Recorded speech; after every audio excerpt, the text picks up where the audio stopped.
What the most disturbing or creepy thing that you've ever witnessed in real life? One day when I was little, my family and I went to play mini golf. A young man and his girlfriend who were playing nearby suddenly got into an argument. With no warning, he started repeatedly hitting her over her head and back with his golf club. It turned out that they were with family too, because a little while later the girl's mother was stumbling around hysterically and screaming, "Did anyone see what happened to my daughter? Did anyone see?" This happened in broad daylight on a very pleasant summer afternoon, which made it all the more horrific. I don't know what happened to her. After a car accident, my uncle complained about pain in his right eye. A few minutes later he sneezed and his eye bulged and stayed that way. The doctor said something about orbital tissues or something. Still gives me the heebies. That's just straight out of Looney Tunes. I had a patient in the who came in via ambulance, and when I pulled her from the stretcher to our bed, about 15 bedbugs came scurrying out of her clothes and her hair. I was so freaked out, it was like something out of Men in Black. Later on, I was in the room working with her and a cockroach started buzzing around over my head, and I just about lost my crap. She had no idea she was infested. I was awoken by a tickling sensation on my face once. After basically slapping myself a few times, I see a writhing cockroach on the bed. I learned that day that the extra $50 a night for a hotel room is a lot cheaper than lifelong trauma. A couple years ago I was coming back from Newark Airport and had gotten lost. I was stopped at a red light somewhere in Newark, and when I looked down the street to my left I literally saw somebody shoot a man in the head. Like crack of the gun, body dropped, and then I hit the gas and ran the red light. For future reference, if you're driving in a bad part of Newark anytime after dusk-ish, use red lights like stop signs and the cops won't stop you. When I was around 14 I was on my way home from school. I was crossing the bridge I cross every day. I looked over the side and saw an old man lay there, dead. This wasn't the first time someone had killed themselves jumping off the bridge, but it was the first time I saw it. I woke up one morning to find that my boyfriend had hanged himself in our backyard. That's heavy. I am sorry. When I was a little kid, back in the 90s, I lived in a very small town. Everybody knew each other and me and the rest of the kids on the street would just be out all day doing whatever. It wasn't unusual for us to go and talk with our adult neighbors, and they'd invite us in to get a drink or whatever. This was not anything weird or pedophile-ish, it's just how everybody was. Now this one guy lived a couple houses up the street. He had a Dalmatian and we all thought his dog was really cool, so we would go there once in a while to play with his dog. His dog was outside during the day. This is one of those people that would invite us inside for a drink, give us something to eat, etc. It's still not weird that he did this to this day. Well, that guy killed his wife, put her body in a garbage can and tied the garbage can shut, then threw it off a cliff. It creeps me out to think that I was inside the home of a guy who could kill his wife like that. TLDR. I've been inside the home of a guy who killed his wife. He gave me lemonade. One time I was walking through a park at Christmas time with my roommates. We were looking at the trees all light up. We noticed a piece of paper hanging from one of the trees that was blowing in the wind. We went over and looked at it, and it was a memorial of this girl who had died in her 20s. Really sad. Anyway, just as we were walking away, this dog runs up to us. I reached down and pet it so that it wouldn't run away from its owner. This out of breath guy catches up to us and thanks us for stopping his dog. Then he goes on to say that it's strange he ran here because the memorial we were just looking at was his daughter, and the dog originality belonged to the girl. It was all very eerie. That's actually quite beautiful. There's this guy in my village at home who I used to call Creepy Stalker Man cause when I was 14 plus I used to see him everywhere I went. He was pretty scary too, really tall and usually drunk. Our village has a small train station that I used to go to get to college every day. Once I had to go in at a weird time for a meeting, so no one else was at the train station at all. Then CSM comes onto the station on the other side of the platform and stands at the edge veering over the track for a little while, then out of his coat he pulled out a crowbar. I was sitting there like WTF is going on, but at least he was on the other side of the track. He then attempted to use the crowbar to pull off one of the railway signs attached to a lamppost, which was just freaking bizarre, but then he got angry and started beating it with the crowbar and screaming. He then turned around and started walking over the bridge to my side of the station. I was looking around hoping someone would show up, but no one was there, so I just put my headphones in and pretended I was oblivious. He slowly came up towards me, arm in jacket, where he had the crowbar, and then stood inches from me staring right at me. It was so horrible. I was 14-year-old girl and had no idea what to do. I stared at the floor and pretended he wasn't there, but he stayed there for a good minute at least. Trust me, in that situation a minute is a really long time. I was wondering whether to run or raise my arms above my head to defend myself or just something when he shrugged, patted me on the head and walked away. He didn't even catch a train, just left. Probably my creepiest encounter. Told my mum later and she said I was probably imagining it. I really wasn't. Still shudder at the memory and still see him everywhere when I go home. When I was a teenager, there was an abandoned mental hospital a few towns over. We used to urban explore it. One evening, we're walking around. It's pretty dark. We hear something. Shine our flashlights to the left, and dude is just walking down the hall. In the dark. No flashlight. In full scrubs. He doesn't say anything. Doesn't make eye contact. Nothing. Just keeps walking straight ahead. We keep our flashlights on him till he turns a corner, don't say crap to each other and don't stop running till we get back outside. Once we're outside, we stop to catch our breath and discuss. All three of us saw it. It wasn't my imagination. No one ever believes us. Yeah, you shouldn't go back there.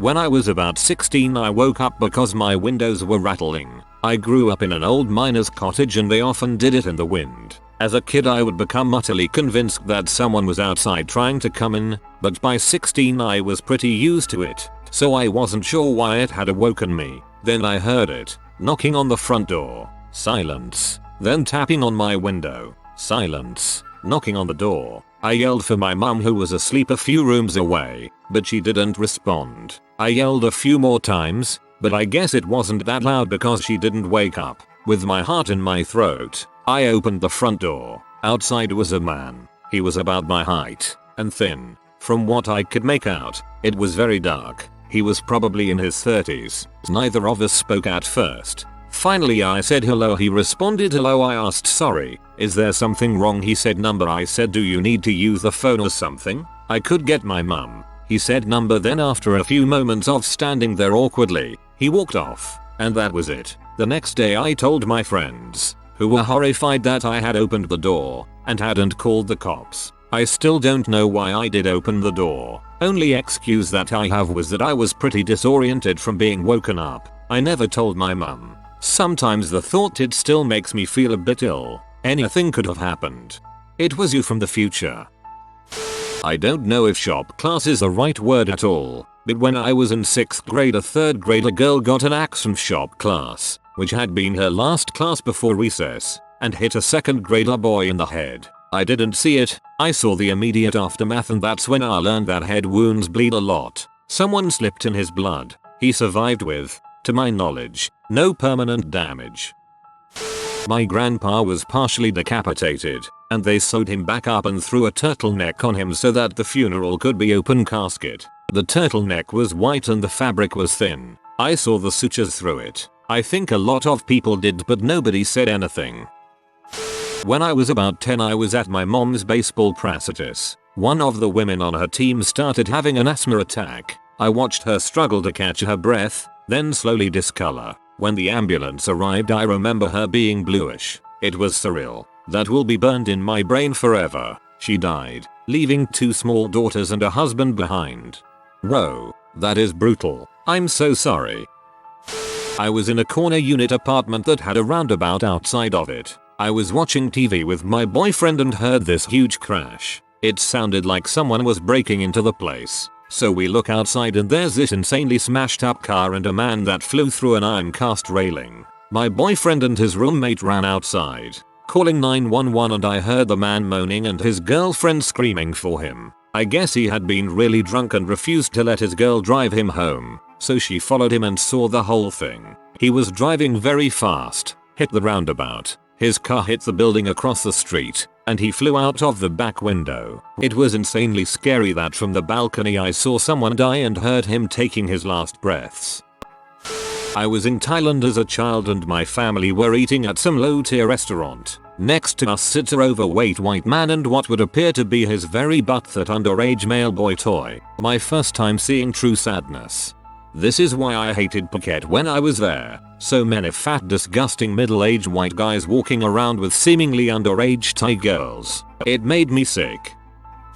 When I was in my mid-20s, I worked at a boarding school for abused and troubled children as a house parent. Our job was to fix meals, monitor the kids, and walk them to their various activities during the day. There was a full medical and psychological staff on call, but most of the day-to-day minutiae was handled by the house parents. There were a total of 10 units on the campus. Each unit was a large house with 6 bedrooms for kids, 2 per bedroom, and 2 attached apartments for house parents. My unit housed boys ages 6-10. One night, I woke up a little after 1 AM and saw one of the kids standing in the bedroom doorway of my apartment. Now, kids are never allowed in the house parent apartment, so I asked what's wrong. "You're not supposed to be in here." The kid just turned and walked away. I got up and went to follow, but when I exited my bedroom no one was there. I immediately went and checked the kids, and they were all in bed. I then went and woke up the other house parent and filled them in.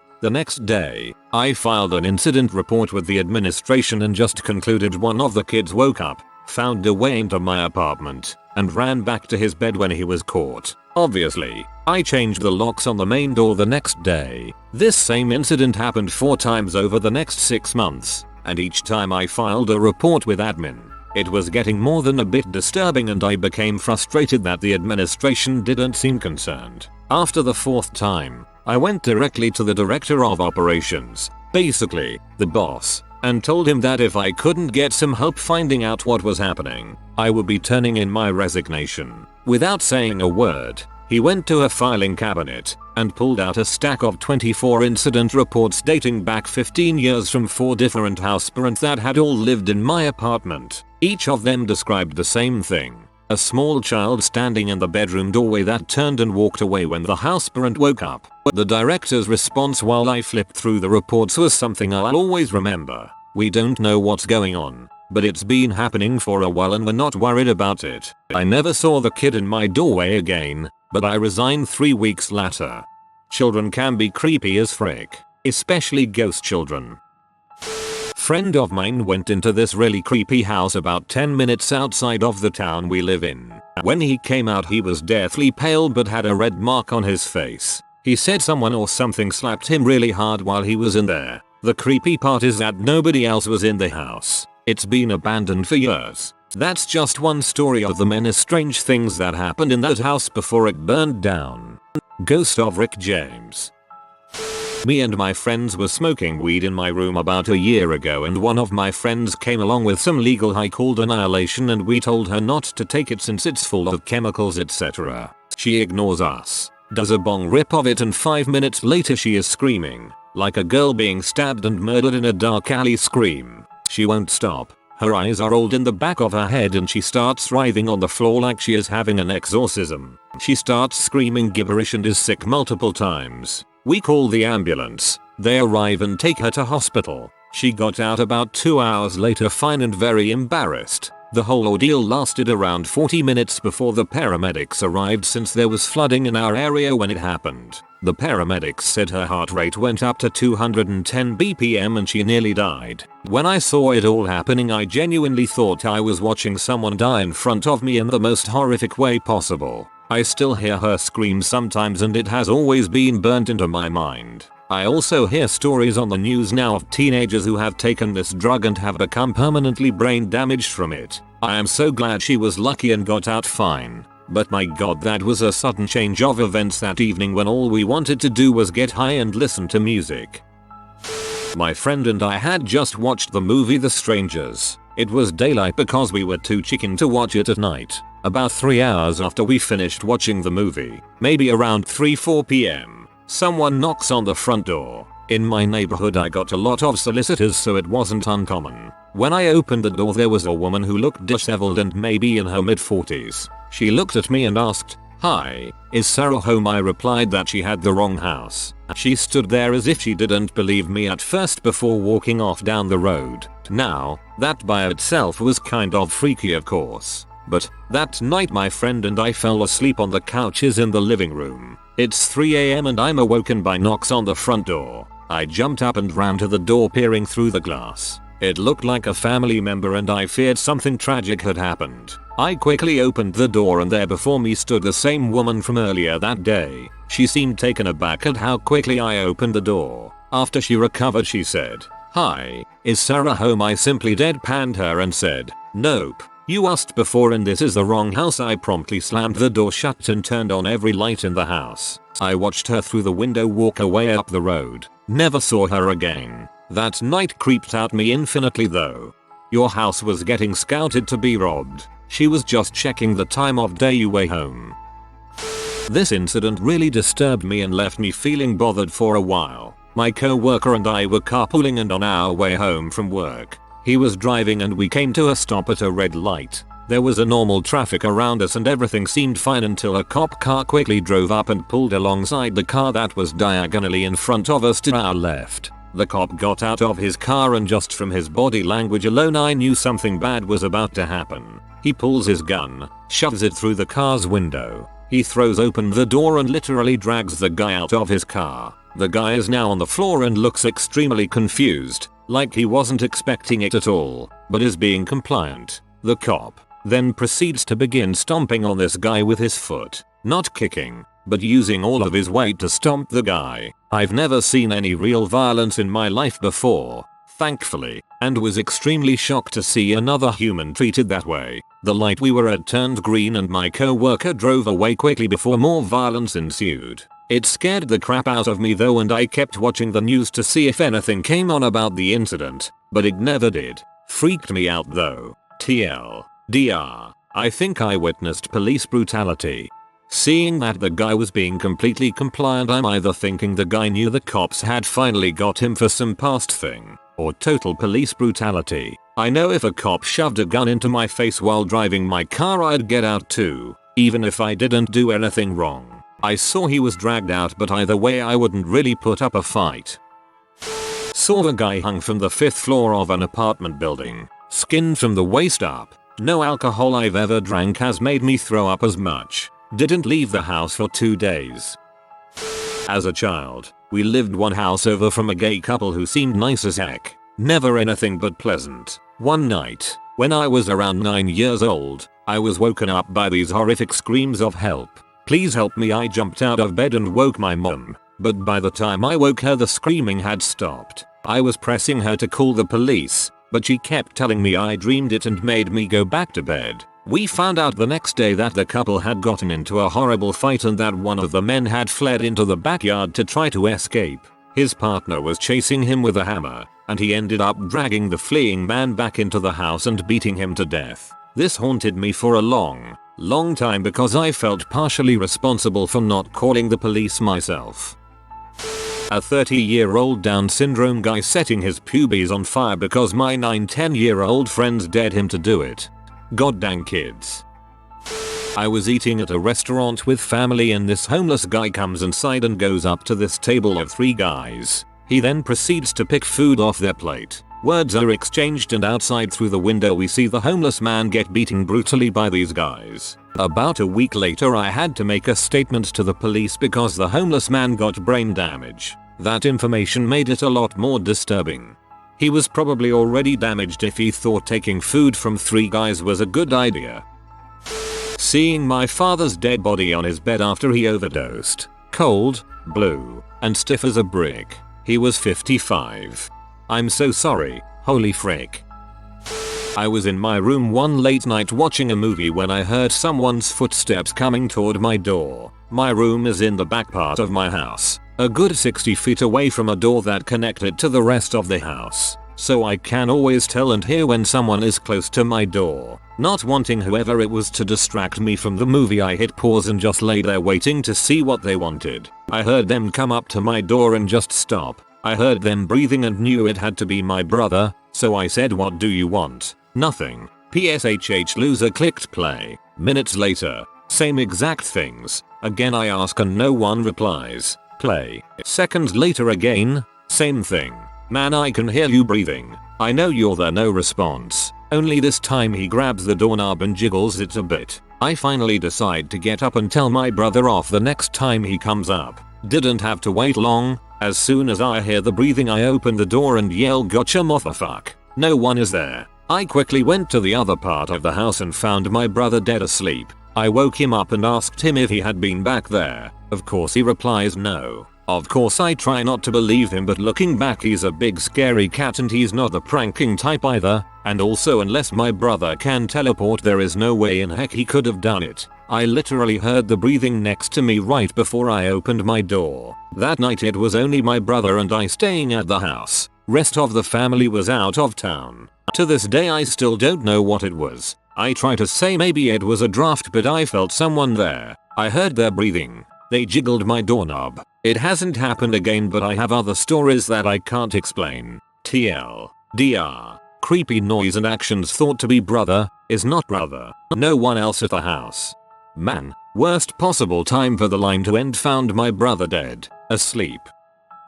My father tried to kill himself with pills in the bed next to my 2-year-old Gerald. I was sick that night. A few hours before I got myself to the bathroom floor, he came crawling. He had taken so many pills the doc told me in the ear that there was no chance. He survived. I survived. She was small enough to think yellow dress people was fun. I pumped him in the bathroom with salt water while my kid was in the next room. The hardest day of my life, but in the same way just a day in my life. I have never seen my dad sober until now. I know it will not last, but hope is all I got on this one. It's my dad. I once went camping and there was this horrible smell. Later that night we heard something in the woods, and one of my friends jumps up and says, "No worries, I got this." So we watched him trek through the forest and he stops, and then he just yells out ARM. A. Dillo. So we see him running through the woods, flashlight flailing about and lighting the treetops, and he just stops. He yells, "Guys, I found it," then persisted that we come look. He could just tell us what he found. So we hike out there, and there it was, the source of the smell. Laying on the ground before me was the front half of a horse. The rear from the lower part of the spine down had been eaten off. I'm so hungry I could eat half a horse. Not me, but my dad still speaks of it to this day. When he was about 10, he and his sister, who was 13, decided to go into town. They lived in a rural area and it was a bit out by road, so the shortcut they usually took went through the woods and over a creek. On this particular day, the two of them were crossing the creek by the stepping stones peeking out of the heavy water. His sister went first and was waiting for him on the other side. My dad leaped from one stone to another until one of the stones rolled out from underneath him. He fell into the water and when he surfaced, was face to face with what he had at first mistaken for a stone. A water bloated, half deteriorated cow head.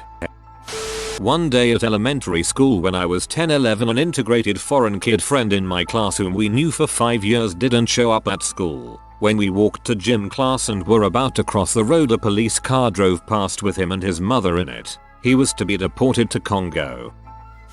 In high school, I think junior year, somehow this 13-year-old 7th grader got into one of our parties. Nobody kicked her out because we were all having a good time and didn't think she could cause too much trouble. Nobody was really talking to her either, but she was pounding shots. About 2 hours into the party she stumbles out into the living room crying and screaming, "Somebody frick me, please. Somebody just frick me right now." The girl was obviously going through something and too drunk to be in public, but for some reason no one did anything. In fact, 2 guys went into a bedroom with her. I don't know why I didn't try to stop it. I've always felt guilty for that one. I know this isn't as extreme as other replies, but just seeing what emotional turmoil she was going through and that not a single person, including myself, tried to help has always disturbed me.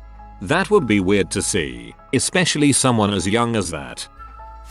On New Year's Eve a couple of years ago, I'm biking home when I see a bunch of dudes with bald heads and bomber jackets by a canal. And on the other side of the canal are some guys with a little darker complexion than the quite white baldies. Both parties are quite obviously looking for trouble. Some shouting is done, then some threatening, and all of a sudden the baldies and their adversaries start running towards this bridge that was nearby, apparently to fight. When I saw one of the baldies pull out a foot-long knife, I turned my bike around and noped the frick out of there. A full handprint bruise on a 3-year-old little girl's back. She was there with a foster parent, so that made me feel better, comma. Not as bad as a lot of these, but still really creepy. When I was 24, my 18-year-old sister calls me from Walmart hysterical. She had gone to get a few things and noticed an older man, 40s, was following her all around the store. I figured she was being dramatic, but I lived like 2 minutes away, so I told her to stay where she was, in full view of other shoppers, and I would be there in a few minutes. I get there and find her. She discreetly points the guy out, and I tell her I'll stay with her while she finishes her shopping. This guy literally followed us all over the store, every freaking aisle, would look at us, and smile in an extremely creepy way, chuckle to himself, etc. I began to get a little freaked out and decide to just go into random departments in the store. We go to the party supplies. He follows. We go to the cosmetics depth. He follows. Hardware. Yep, there he is. At this point I am trying to stay calm and not freak out my sister, but he is seriously scaring me. We find an employee and tell them what is going on, and they said they would escort us to the car.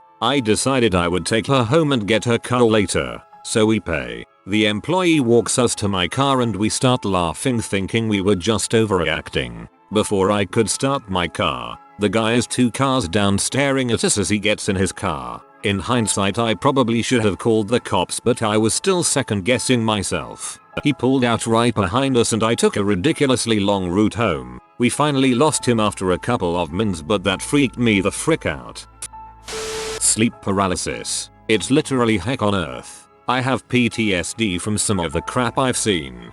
I have a huge fear of people watching me sleep because of sleep paralysis. It's terrible. I remember visiting Walmart one day and seeing a young woman and her baby shopping normally, but then notice a very large bald man peering at them through the aisles. I kept watching him watching her, and I was younger, so I was slightly afraid of what was actually happening. As I told my grandmother and went back to the scene, he was still stalking her around the corner of an aisle. I walked straight up to him, made eye contact and walked to the mother and said, "There's a man back there watching you," and walked away because I was afraid of the situation. Hope her and her baby is okay. I wish I had done more. When I was a child, I used to see people around my house out of the corner of my eye that weren't really there. I would often hear voices, horribly disfigured, ghastly voices, calling my name when I was home alone. Electronics would turn themselves off and on. Doors would open and shut of their own volition, etc. I learned to accept it, and at times when I would feel like I was being watched, I would even try to talk to what I was convinced were spirits. Since most of this only happened when I was home alone, I was convinced I was the only one that ever experienced anything. Until a few weeks ago when my dad and I were watching a show on how hauntings and possessions often center around young children, especially girls, and he mentioned how weird things happened around the house when I was younger. I was slightly horrified. All of these things happened to me as well. It's horrifying when one of these things happens, especially a door closing itself, at 5 years old when your siblings are forcing you to watch The Evil Dead. I was at a party once and the following happened. I was in the back room drinking a Pepsi and watching some people play Halo set. I was one of the designated driver's cop talkers. I heard a bit of a commotion in the front of the house, then bam bam bam ping bam bam. Turns out someone at the party had screwed over some drug dealer earlier in the day, and said dealer found out about the party and showed up with some kind of high-powered pistol. He walked in through the front door, immediately saw the person who he was looking for, took a shot but missed. The target turned to run and the dealer took 2 more shots, the second of which bounced off a pipe inside of a wall about 4 feet from me. The target took off across the backyard and the shooter took a last shot as he jumped the fence. Me and the 3 people I was driving for met up and bolted out the front door and drove off in my truck before anything else happened. I realized about 20 minutes later that I left my phone in the room I was in, so I drove back just in time to see person with their face shot off getting zipped into a body bag. Turns out one of those missed shots went through the back of someone's head and exploded their face.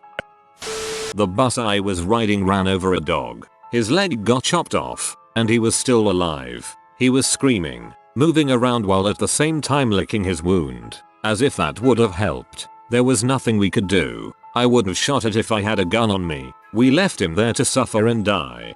That's freaking terrible. That poor dog. I went to college in a little mountain town, so naturally there were deer everywhere. I was walking with some friends on campus one night on the outer edge where the road was, and we see a mother deer and her little tiny baby heading towards the road. And in the distance we see a douchebag and some trying to be Vin Diesel car speeding. And of course the baby deer jumps right into the road and the front of the car smashes the poor little deer. The sound it made as its head hit the headlight was the worst. The guy in the car just goes around the body and speeds off, and we all rush to the baby deer, who is still alive with what looks like a broken neck in the middle of the road, breathing all heavy and making these sad whimpering noises. We called the campus police, and by the time they arrived the deer had died, which I was happy about because it was clearly suffering. I'm a grown butt man now, but still thinking about that night upsets me. The mom deer just left and kept looking back at us after they moved the baby deer body off the road. TLDR. I watched her baby deer get rammed at high speed by a car up close, and it was still alive and had a mangled body when I went to try and help it. This may not be particularly creepy. It may be one of those you had to be there stories. In 1988 or thereabouts, I was driving from Upland back to the valley on the 210. The traffic was bumper to bumper and moving at an unusually slow snail's pace, especially for nighttime. Eventually we got up to the site of a multi-car accident. Lined up on the side of the road were several covered bodies. It was the feet sticking out the bottom of each arm that got to me. I mean, we all know people die in accidents. We've all seen body bags. But the pairs of feet, shoes, pant legs, etc. humanized the whole thing and made me sick to my stomach. It's been a lot of years, but I'll never forget the sight of those feet, lined up side by side in the breakdown lane, in the glow of flashing red and blue lights. If you are new to the channel, you can subscribe. I publish new videos every day. Until then, check another video.